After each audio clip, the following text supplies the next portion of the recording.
Olá, tudo bem? Eu sou a professora Malu e esse é um vídeo que nós vamos falar um pouquinho sobre biomateriais. Bom, os biomateriais não são materiais recentes, não são novos, né?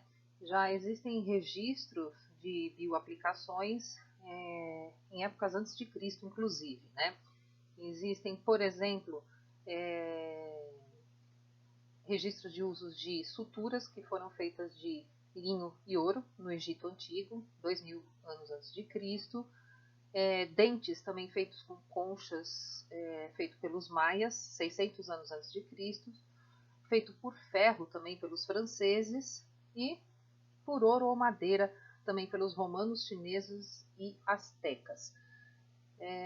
Existem também substitutos ósseos feitos por madeiras, encontrados no Egito Antigo e na Europa na Idade Média. E o exemplo aqui ao lado, essa imagem, ela mostra uma mandíbula, né, que foi encontrada em 1931, onde apresenta aqui onde estão essas setas aqui, dentes que foram substituídos por conchas.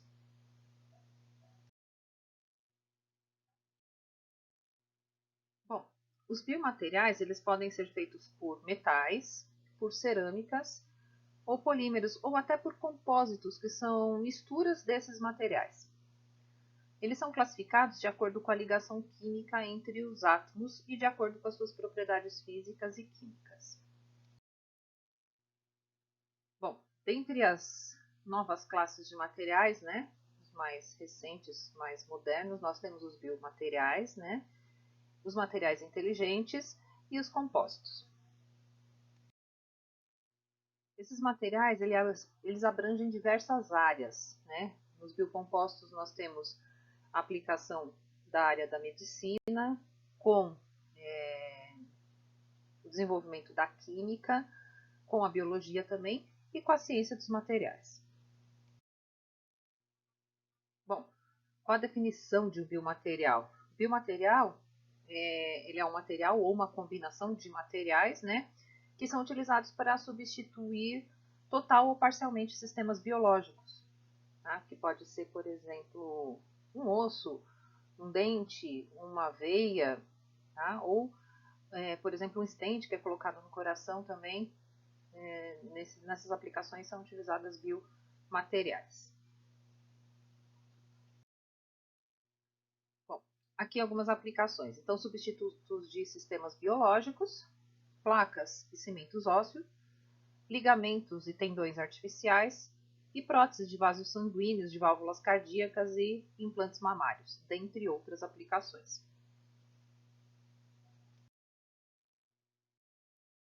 Bom, aqui nós temos alguns materiais que são utilizados para a confecção de biomateriais e quais são suas vantagens e desvantagens. Dentro dos materiais metálicos, nós temos como exemplo aí o cobalto e o titânio.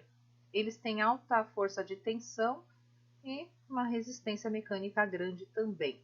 A desvantagem é que eles têm baixa biocompatibilidade e eles podem ser corroídos no meio fisiológico, ou seja, dentro dos organismos. Os materiais cerâmicos, como por exemplo o alumínio ou zircônio, eles são biocompatíveis, têm uma alta biocompatibilidade e são resistentes à corrosão. Porém, não tem resistência mecânica, é baixa resistência mecânica, né? A cerâmica, por ser muito porosa, ela é frágil, né? E também não tem elasticidade, são materiais que são muito rígidos e não conseguem ter essa elasticidade. Os compósitos, aqui como exemplo nós temos a fibra de carbono e alguns termoplásticos.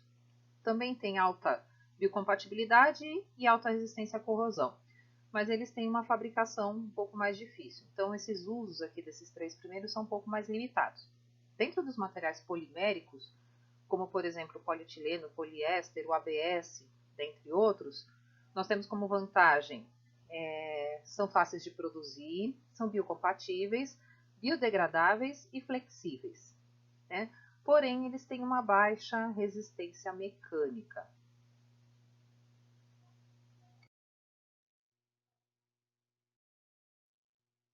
Bom, focando um pouco mais nos materiais poliméricos, que são aqueles que têm longas cadeias carbônicas, nós temos tanto os polímeros sintéticos quanto os naturais, né? como nós já falamos, eles têm algumas vantagens, que são fáceis de fabricar, todos eles têm baixa densidade, são materiais leves, são biocompatíveis, não são corrosíveis e têm um baixo custo. A desvantagem é a resistência mecânica, né? Eles são difíceis de esterilizar e a condutividade térmica e elétrica deles são baixas, eles praticamente são isolantes térmicos e elétricos, né? Então, aqui, dentre as aplicações desses materiais poliméricos, a gente pode falar em substituição de cartilagens, de vasos sanguíneos também, válvulas, suturas, lentes oculares e cirurgia reconstrutiva, como, por exemplo, próteses mamárias.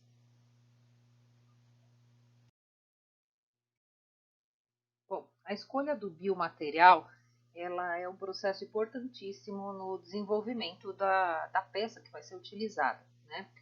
Então, ele é um projeto longo, né, que mais para frente eu vou mostrar as etapas desse processo, né?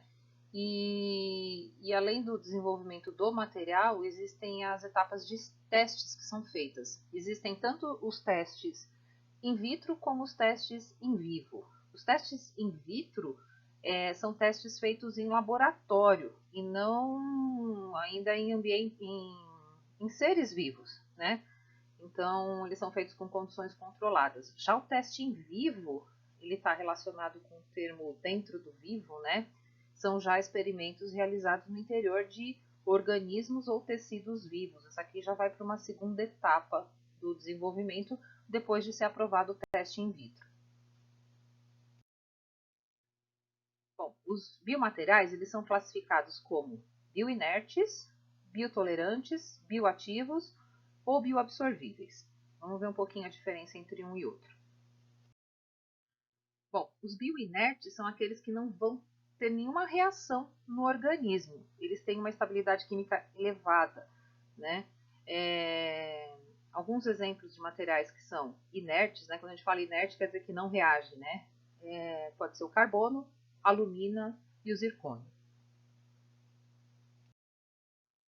Os materiais biotolerantes são aqueles que não são rejeitados quando são implantados no tecido vivo, mas eles não são rodeados por um tecido, eles não vão ser absorvidos pelo tecido vivo, né?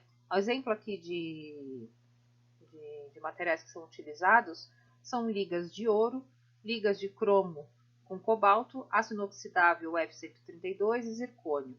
Aqui na imagem a gente tem uma foto de um implante maxilar, né, que é feito com biomaterial. Agora os materiais bioativos. Os bioativos eles vão interagir com o tecido biológico, vão ter uma bioadesão. Tá? Eles são diferentes dos bioinertes e dos bioabsorvíveis, né? Eles vão ter uma resposta induzida por meio de uma formação de uma camada de um tecido fibroso. Então, ele vai interagir com o organismo da pessoa, porque vai ter uma similaridade química entre o implante, né, o biomaterial, e o tecido vivo.